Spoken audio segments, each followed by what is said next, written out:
इंशाल्लाह हमारी अब 14 तारीख को जो स्ट्राइक है उसमें सब भाइयों से और बहनों से यही कहना चाहूंगी कि डरने की जरूरत नहीं है। क्यों? क्योंकि ये हमारा हक है। और डरना किसके लिए? हमारा अपनी प्रॉब्लम्स है, अपने आप सॉल्व कर रहे हैं, कोई हमें बुलाने जाएगा क्या? ये इतनी मेहनत ये लोग कर रहे हैं, हमारे परमानेंट भाई एक एक हॉल में जा रहे हैं, ये हमारे लिए शर्म की बात है। क्यों? इन्हें जाना ही नहीं पड़ना चाहिए भाई, इन्हें खुद हम लोग को खुद निकल के आना है, क्योंकि मसले हमारे हैं। अगर कोई इंसान नहीं आता है या डर रहा है, किससे डर रहे हो? जब नौकरी नहीं रहेगी तो डरना किस चीज का? पहली बात। दूसरी बात ये कि हम लोगों को परमानेंट भाइयों से आपस में कहना चाहिए, भाई आप लोग ईएल लो, सीएल लो, जो भी लेना है लो, लेकिन हमारा साथ दो, क्योंकि हमारी स्ट्राइक हमें मजबूत बना रही है। आज हलचल जो दिख रही है ये हमारी स्ट्राइक की वजह से है, नहीं तो आप सांस लेने की भी किसी को फुर्सत नहीं है। हमारे लिए कोई सोचना ही नहीं चाहता कि हम भी इंसान है भाई, हमारे भी बच्चे हैं। आप लोगों के बच्चों की फीस नहीं जाएगी, ये देंगे क्या? कोई नहीं देने वाला, ना पूछेगा कि फीस गई कि नहीं गई। हमें खुद सोचना है, हमें खुद निकल के आना है। तो बस आप लोगों से यही रिक्वेस्ट करूंगी, गुजारिश करूंगी कि एक एक बंदा अपने आप अपनी जिम्मेदारी उठाए और 13 तारीख की रात को यहाँ आ जाए। क्यों? क्योंकि हमें ये पता चल जाएगा कि हमारी 14 तारीख की जो स्ट्राइक है वो हमारी है, हमसे कोई रिक्वेस्ट नहीं करेगा। हमें अपने बच्चों को, हमें खुद, मेरे छोटे बच्चे हैं, लेकिन इंशाल्लाह पूरी कोशिश करूंगी कि मैं यहाँ आऊँ, बच्चों के पास फिर जाऊँ, फिर आऊँ, लेकिन मैं आऊंगी, क्योंकि ये मेरा मसला है भाई, मेरा मसला मैं खुद सॉल्व नहीं करूंगी तो कौन करेगा? हमारे अपनी रोजी रोटी की बात है। 19 साल से नौकरी कर रहे हैं, अब 19 साल में आके हमें ये सुनने को मिले कि हमारा कुछ नहीं होगा, हमें फिर एक टेस्ट देके फिर आना है, तो क्या औकात रह गई हमारी? हमें अपनी औकात खुद बनानी पड़ेगी और उसके लिए हमें ये हमारी जो 14 तारीख की स्ट्राइक है इसे मजबूती से पूरी तरीके से सफल बनाना है। चाहे 14 की हो, आगे गांधी जी बताएंगे कि हमारी स्ट्राइक ये आगे कहाँ तक जाएगी, और मुझे पूरी उम्मीद है ये आगे जाएगी। क्यों? क्योंकि अब हमें ये तक मांगे अपनी पूरी करानी है। कब तक रगड़ते रहेंगे हम लोग, कब तक होते रहेंगे? कोई प्रमोट, कोई दिन हमारे कोई काम नहीं आना, सबको सिर्फ अपना काम चाहिए। सिर्फ ये काम कर दो, ऐसे कर दो, प्यार से कर दो, ऐसे कर दो, सिर्फ काम करना है। हर आदमी ये कहता है ये काम कर दो फिर तुम चले जाओ। अरे भाई काम तो हमारा भी तो काम सोचो, कि सिर्फ हम यूनिवर्सिटी का काम करते रहे, हमारा कोई नहीं सोचने वाला। तो हम आज 14 तारीख को हमें ये दिखाना है कि हम अपने लिए सोच सकते हैं और हमें अपने लिए सोचना है। अगर अपने निकले तो हम पे शर्म, हमें अपने आप पे शर्म आनी चाहिए कि हम 14 तारीख को जो आपको प्लेटफॉर्म मिला उसमें भी हम न दिखा पाए कि हम है, हम जिंदा है, अभी हमारे नहीं है। हमें अपने आप को दिखाना है कि हम हैं और कहीं पे हम स्टैंड करते हैं इस यूनिवर्सिटी में। ये हमारे बगैर नहीं चल सकती, अगर हम हैं तो ये चलेगी, वरना नहीं चलेगी। नहीं, अब हम एक बात मैं कहूंगी कि हमारे कितने दिन से ये चल रहा है, 50 दिन लगभग होने जा रहे हैं भाई। 50 दिन में इन लोगों पे क्या हुआ असर? कोई असर नहीं। केमिस्ट्री के कोई निजाम कहाँ है भाई? वो पीछे जकी भाई से मिल रहे हैं, जकी भाई बुला रहे हैं। अपना हक चाहिए, हमें इसे लड़ना नहीं है, हमें लड़ना नहीं है, हमें हमारा हक चाहिए। बस हमारा हक मान लो और हम यहाँ से चले अंदर, क्योंकि हमें तो काम करना है, हमें घर में ही काम करना है, हमें भी काम करना है। हमें तो हमारी तो डबल इस टाइम हम 3 मुश्किलों में है।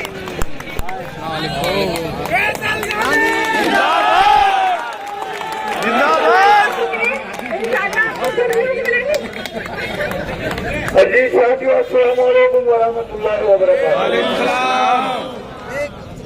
देखो ये गुब्बारा फूट चुका है,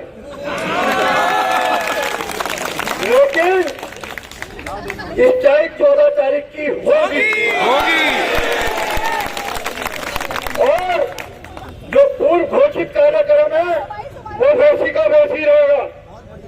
सुन लीजिए, उस प्रोग्राम में कोई चेंज नहीं होगा। अभी सुन लीजिए साथियों, इंशाअल्लाह ताला कामयाबी आपके कदम छूमेगी, लेकिन अपना इत्तेहाद बरकरार रखना है। सुन लीजिए,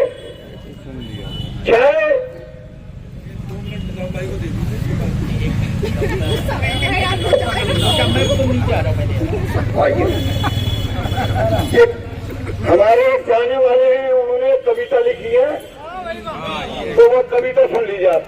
निजाम साहब, अस्सलाम वालेकुम।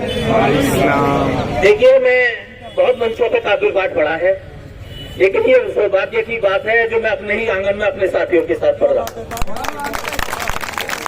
मैं सबसे पहले 4 पंक्तियां उन महापुरुषों के चरणों में समर्पित करता हूँ। मैं हिंदी का कवि हूँ और हिंदी और उर्दू में फर्क सिर्फ इतना कि वो देखते हैं ख्वाब और हम देखते हैं सपना।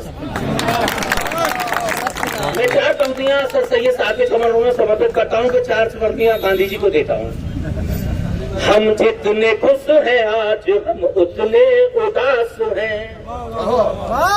देखो ये फोटो खींच रहे हैं, 4 पंक्तियां इनको दे दूं, आप कहें तो।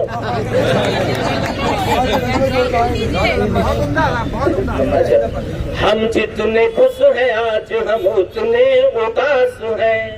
मत पूछिए हमारे वो कितने खास हैं। श्रद्धा के सुमन अर्पित हो जन्नत में उन्हें, लगता है सर सैयद साहब आस पास हैं। लगता है सर सैयद साहब आस पास हैं। और मैं 4 पंक्तियां गांधी जी को देता हूँ कि गांधी के विरोध से ऐसो को झेल है, कि गांधी के विरोध से ऐसो को झेल है। रजिस्ट्रार का नाम टीचिंग का स्याप और नेवले का खेल है। एएमयू प्रशासन का देखो आज तुम कमाल जी, धीरे धीरे पूरी एएमयू हलाल जी। कोई पश्चाताप नहीं न कोई मलाल जी। क्या हुआ जो जूतियों में बट रही है दाल जी। क्या हुआ जो जूतियों में बट रही है।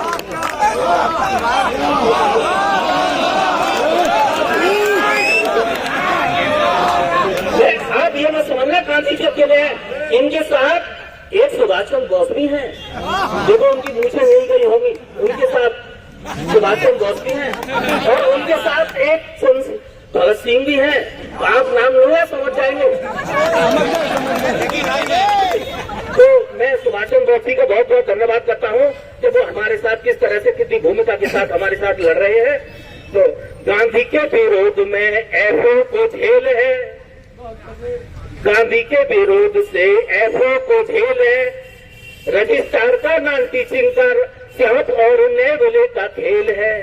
धीरे धीरे पूरे एएमयू प्रशासन का देखो आज तुम कमाल जी। धीरे धीरे पूरी एएमयू हलाल जी। कोई पश्चाताप नहीं न कोई मलाल जी। क्या हुआ जो जूतियों में बट रही है दाल जी। क्या हुआ जो जूतियों में बट रही है दाल जी। एएमयू तो सर सैयद साहब की जान थी। एएमयू तो सर सैयद साहब की जान थी। एएमयू तो नजरुद्दीन साहब की आन बान शान थी। एएमयू तो खुसरो साहब की प्रेम का सामान थी। कल स्वतंत्रता सेनानी होने का प्रमाण थी। कल स्वतंत्रता सेनानी होने का प्रमाण थी। एएमयू तो भिन्नता में एकता की तान थी। पूरे विश्व को जो बांध सके वो तमाम थी। दिए दिए पूरे एएमयू हलाल जी। कोई पश्चाताप नहीं न कोई मलाल जी। क्या हुआ जो जूतियों में बट रही है। धन्यवाद धन्यवाद धन्यवाद धन्यवाद साहब धन्यवाद। कम से कम आदमी साहब ने बोला तो बता दिया। साथियों 14 तारीख की स्ट्राइक के बारे में बता दूं। 13 तारीख को रात को 12 बजे सुन लो, 13 तारीख जो है रात के 12 बजे तक और 12:01 पे 14 तारीख की हड़ताल शुरू। तो खास तौर पे प्रोक्टर ऑफिस का जो 12 बजे का स्टाफ है वो अपनी ड्यूटी पर नहीं जाएगा बिल्कुल। और वो यहाँ पर पूरी कमेटी बैठेगी। हम कल ही इसका मंच सजा देंगे। कल सारी तैयारियां कर लेंगे। हम कोई भी कोताही नहीं बरतेंगे। और ये जितने आज प्रोक्टर सामने पोस्टर फटवाए, एक पोस्टर फटने पे 10 आदमियों का सिर यहाँ होगा। समझते हैं कि पोर्चा फटवाने से हड़ताल नाकाम हो जाएगी, तो ये हड़ताल अब नॉन टीचिंग के दिलों पे लिख गई है। और ये जीती जागती मिसाल है कि सिर्फ एक हमने व्हाट्सएप पर मैसेज भेजा था, अल्लाह का शुक्र है कल इनसे संभाली नहीं जाएगी परसों, और इनका गुब्बारा फट चुका है बिल्कुल। अब ये इस बात पे लग गए कि जो परमानेंट आदमी सीएल ले रहा है उसकी सीएल कैंसिल कर रहे हैं। तुम जो चाहे वो प्रयास कर लो, चाहे वो परमानेंट हो, टेम्परेरी हो और डेली वेजर हो, उसकी अटेंडेंस 14 तारीख को यहाँ होगी और हम बताएंगे कि तुम्हारे अटेंडेंस रजिस्टर क्या करें और हमारे अटेंडेंस रजिस्टर क्या करें। अगर मेजोरिटी हमारे साथ हो तो तुम गद्दी छोड़ के चले जाना और तुम बनना, क्योंकि तुमने पूरे प्रयास कर रहे हो हमारी हड़ताल को विफल करने के लिए। और अब हमारी भी ये वो है कि हम दिखाएंगे कि हमारी हड़ताल कैसे कामयाब होती है। साथियों, वक्त बहुत बुरा है, बता रहा हूं। अभी भी एक मीटिंग हुई है हम लोगों के साथ, हमने बिल्कुल तो कह दिया कि हड़ताल न वापिस होगी और न आगे बढ़ेगी।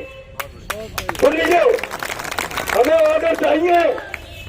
12 महीने से आप हम बातचीत ही कर रहे हैं, अब हमें कोई बातचीत नहीं करनी। अगर बातचीत करें तो आप उनसे जाके करें। वो क्या दे रहे हैं पहले उनसे पूछ के आइए, बाद में हमसे पूछिए।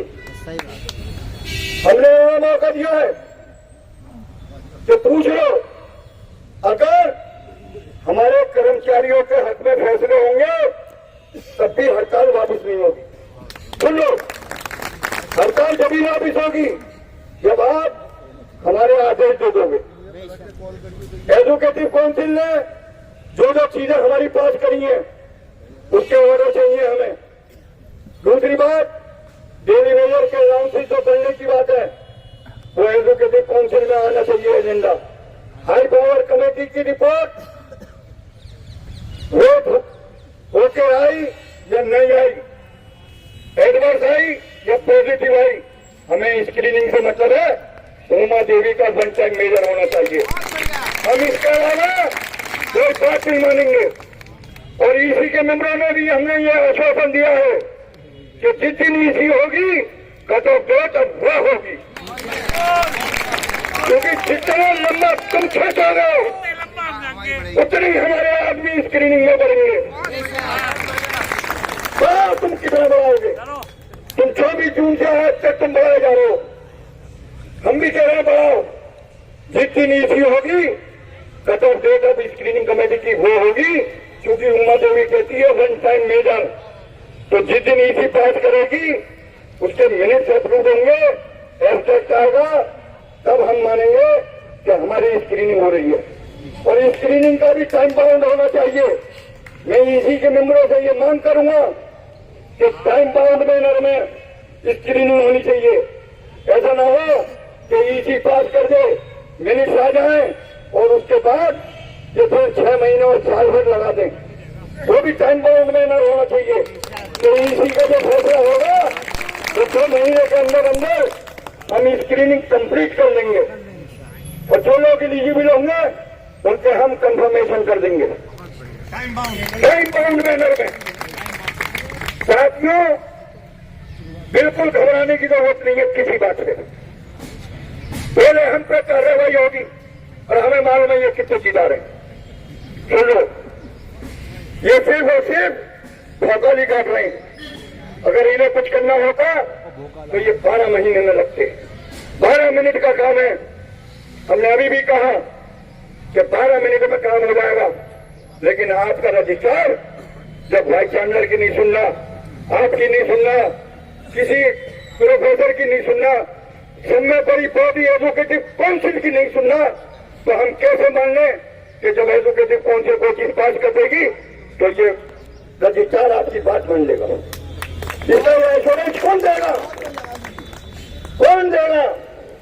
तो मेरा कहना यह है कि ये दो जो बैठे हुए हैं, ये जो दो बैठे हुए हैं फाइनेंस ऑफिसर और रजिस्ट्रार, पहले तो ये अपनी कुर्सी छोड़ दें, क्योंकि फाइनेंस ऑफिसर को नैतिकता के आधार पर इस्तीफा दे देना चाहिए। जब वो पैसे नहीं ला सकता, वो मेरे पास एक रिपोर्ट है कि कल सेंटर पॉइंट पर इन्होंने आज ही टीम को बाकायदा डिनर कराया।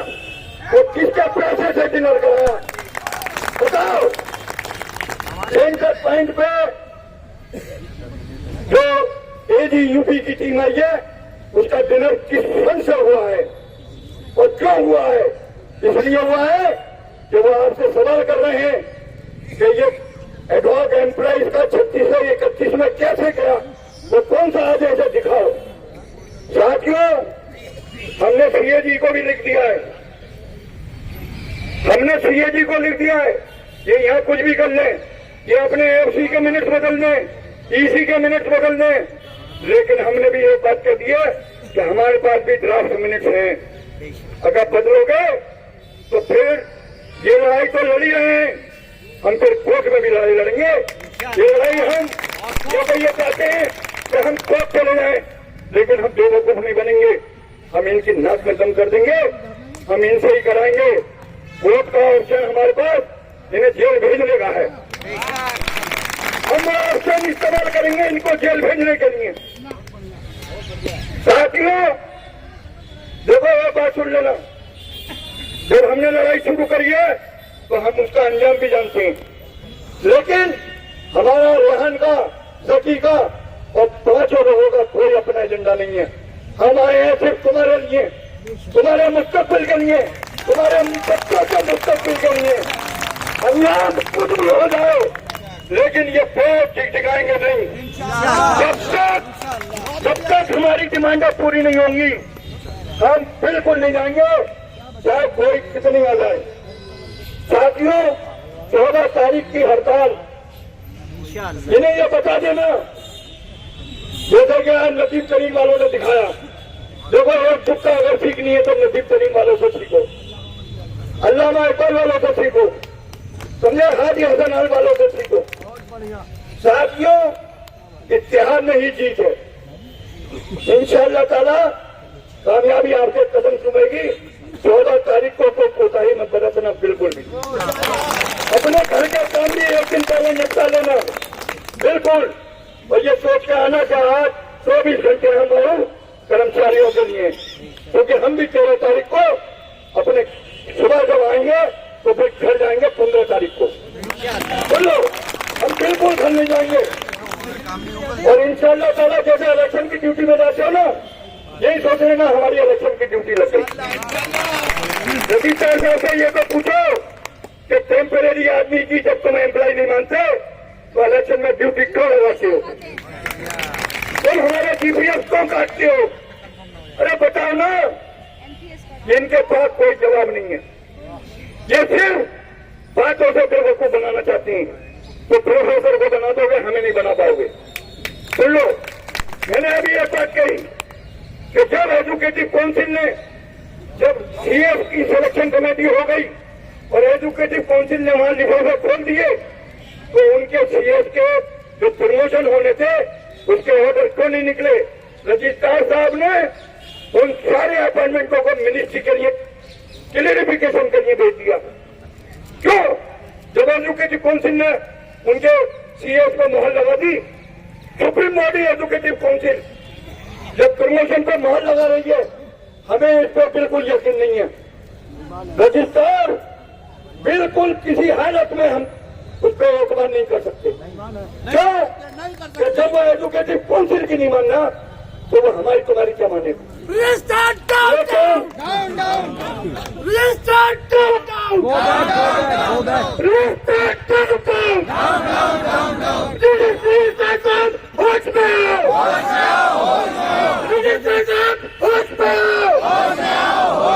निकलो घर मकानों से, लड़ो बेईमानों से, निकलो घर मकानों से, जंग लड़ो बेईमानों, निकलो घर मकानों से, जंग लड़ो बेईमानों से। अस्सलाम वालेकुम व रहमतुल्लाहि व बरकातुहू। हमारे रेहान भाई का खुद होगा भी छोटा सा। साथियों, मैं ये कहना चाह रहा था, 14 तारीख के मुताले से बात करना चाह रहा हूँ मैं। डर किस बात का है ये बताओ? अरे आप आज एक हॉल में गए हैं, हमारे एक डेली वेजर भाई ने प्रमोद से कह दिया साहब तो सर किसी हॉल का ताला लगे ना लगे, इस हॉल का लगेगा। भाई जब डेली वेजर इतना जज्बा रखता है तो टेम्परेरी भाई पीछे कैसे रहेंगे? तो 14 तारीख को गार्ड मान लो, हम तो रात से डर जाएंगे। 7 बजे से आपको डर जाना है। यहाँ पर एक भी कोई रहना जाए, एक एक सब निकल के आए और बच्चों की भी छुट्टी करा जाए स्कूल की। उस दिन कोई बच्चे नहीं जाएंगे। अरे हमारे दीवारों की लड़ाई है, तुम्हें बच्चों की पढ़ रही हो, बच्चे भी नहीं भेजेंगे अब स्कूल। अगर चाहना हो तो बच्चों को यहाँ ले जाना। बहुत शुक्रिया भाई। थोड़ी बहुत छूट के अभी कंट्रोलर साहब के साथ मीटिंग चल रही थी और आपके कमेटी के ऊपर थे 2 लोग, कंट्रोलर साहब थे और एक मीटिंग वाइस चांसलर साहब के साथ चल रही थी, जो डीन प्रिंसिपल यानी काफी लोगों से मीटिंग हो रही थी। तो वहीं से सुरक्षा साहब का मेरे पास फोन आया कि अगर हम आपकी इसी मीटिंग की डेट दिलवा दें तो क्या आप स्ट्राइक पोस्टपोन कर देंगे? मैंने उनसे कहा कि डेट कौन मांग रहा है आपसे? डेट के साथ हमें एजेंडा भी चाहिए और एजेंडे के साथ साथ स्ट्राइक तो पोस्टपोन फिर भी नहीं होगी, क्योंकि आप हमें कोई ऑर्डर थोड़ी दे रहे हो और एक दिन में आप ऑर्डर दे नहीं सकते। मीटिंग की बात चल रही है 10 दिन बात करने की, तो इसलिए स्ट्राइक तो होगी और बाकी हमारी कंट्रोल साहब से उसी सिलसिले में मीटिंग चल रही है। तो उनको मैंने साफ मना कर दिया। उसके बाद अभी साहब से मुलाकात हुई, वो कह रहे थे कि खुफिया साहब ने कहा है कि आपसे बात हो गई, सिर्फ इसी की डेट मांग रहे हैं वो लोग और इस टाइम को पोस्टपोन कर दे।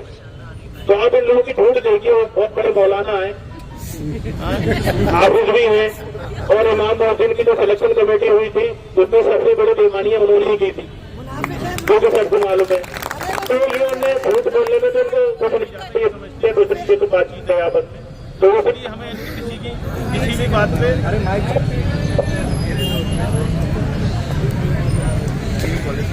तो हमें इनकी किसी भी वर्बली बात पे कोई भरोसा नहीं करना है और ना ही किसी मिनट को रेस्पेक्ट करना है। हमें तो ऑर्डर चाहिए और ऑर्डर भी इम्प्लीमेंट होने चाहिए। तो इंशाल्लाह स्ट्राइक अपनी जगह है, जैसे अनाउंस है वैसे स्ट्राइक रहेगी। और एक चीज मैं कलेक्टर ऑफिस वालों को खासतौर से ये बता दूं, उनके सिक्योरिटी वाले और सभी लोग खड़े हुए हैं, और आप लोगों से भी कह दूं, अगर किसी भी जिप्सी वालों को, कलेक्टर ऑफिस वालों को कोई भी पोस्टर फाड़ते हुए देख ले तो वहीं पर उनकी कुटाई शुरू कर दें। उसके लिए हम आपको जिम्मेदारी दे रहे हैं, जो कुछ होगा हम देख लेंगे। किसी को भी देख ले, यानी कलेक्टर साहब भी अगर अपने हाथ से पोस्टर फाड़ रहे हो तो उन्हें गिरा लो, क्योंकि हम लोग मेहनत कर रहे हैं, दिन रात मेहनत कर रहे हैं, पोस्टरों को जगह जगह जाके लगा रहे हैं। पूरी पूरी रात हो गई है, पूरा दिन हो रहा है, हमें इसे आसानी से पोस्टर थोड़ी हटा देंगे।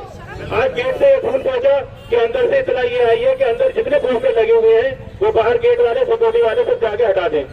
मैंने कहा सीधे सीधे उनसे ये कह दो कि हमारी गेट पे ड्यूटी है, आप अंदर के स्टाफ से हटवा लो, हम अंदर नहीं जाएंगे।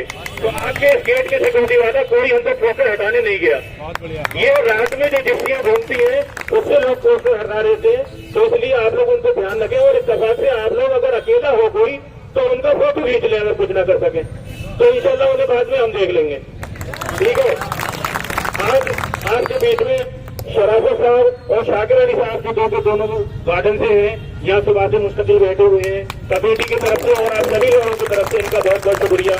और कल आपके बीच में जो डॉक्टर लोग बैठने आ रहे हैं, अगर किसी को कोई दवा लेनी हो, तबीयत खराब हो तो उनसे लेने आके, एक डॉक्टर बदर रिजवान साहब हैं और एक डॉक्टर इफ्तिखार साहब हैं जो तिब्बिया कॉलेज से हैं, फवाद इफ्तिखार साहब। तो कल आप लोग इसी तरह से हौसले के साथ, कल शाम में भी इसी तरह से भीड़ होनी चाहिए, क्योंकि ये लोग भी मीटिंग मुस्तकिल कर रहे हैं। और कल आप ये भी मान लीजिए कि चांद रात है, ठीक है, तो इसलिए कल आप लोग तो तशरीफ आए। बहुत शुक्रिया सभी लोगों का।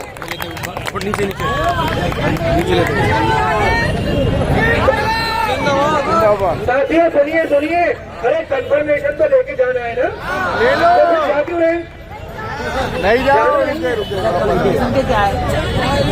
तो आज बिल्कुल ऐसा बोलना है जैसे स्टूडेंट के टाइम में बोलते थे, जब स्टूडेंट थे तब बोलते थे, बहुत जोर से भी बोलना है और ताली भी बजानी है।